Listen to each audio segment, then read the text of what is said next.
in a season that runs for 30 races, it's sometimes easy to forget how many good races there really were. I loved the race at Barbagallo, the end race with Whincup, Will Davison and Mark Winterbottom, the old call of have them off onto the final corner, but nothing matches when we go to Mount Panorama and the Holy Grail becomes a grandstand finish. Everybody's watching, it's got so much intensity, all your drivers want to win it. Is this the best Bathurst finish this year? Oh, that's a big call, Jewell. Look, probably would have been if car 22 had come across the line first. What about 52D? Yeah.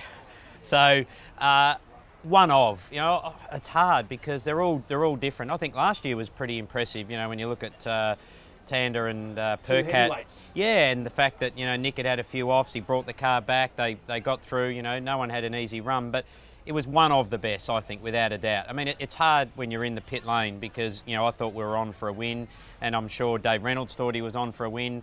Then everyone probably just assumed Whincup was going to win it. So it was changing all the way through. There were quite a few offs throughout the day. Some co-drivers probably, made mistakes that they didn't want to make, and the whole day was very topsy-turvy. But I think the finish was absolutely fantastic, no doubt about it. From it'd be interesting your point of view from the commentary box. For me, I don't think it was the best, but one of. Yeah, I guess when you have consecutive years where the end result's decided by less than a second, and under continuous green running, it wasn't falsified. There was no safety car that came in on lap 157 for a 4-lap dash to the end. They ran a long way, as they did last year, of course. And last year, Lowndes versus Tander, Lowndes did something like 73 laps on the way to the finish line. I still remember 2007's manic wet weather finish.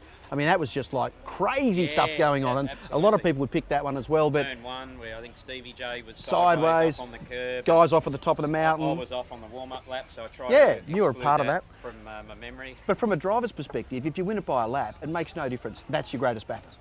Yeah, for sure. And I think for Whincup, for Triple Eight, you could see the enormity of winning Bathurst. It's such a hard race to finish in the top 5 or to even finish, sometimes. So it's certainly up there on one of I think the last 2 years are the best of the modern era anyway.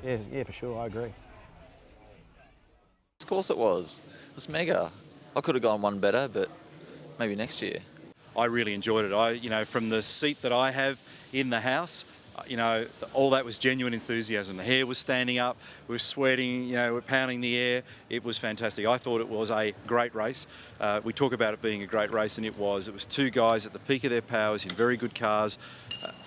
Again, I know the safety car intervened, so the purists go, it's not the same as it was. But when they're a car length apart at the end of 1,000 kilometres of racing like that, I mean, that was a great race. I thoroughly enjoyed it. It was a ripper. Look, from where I sit, and this is going to sound a little silly, I don't really see much of the race. It goes with a hell of a blur for me because I'm watching what's going on with the cars and the teams in pit lane, so I'm looking inwards rather than outwards. The bits that I saw, certainly it looked very competitive and there was plenty going on.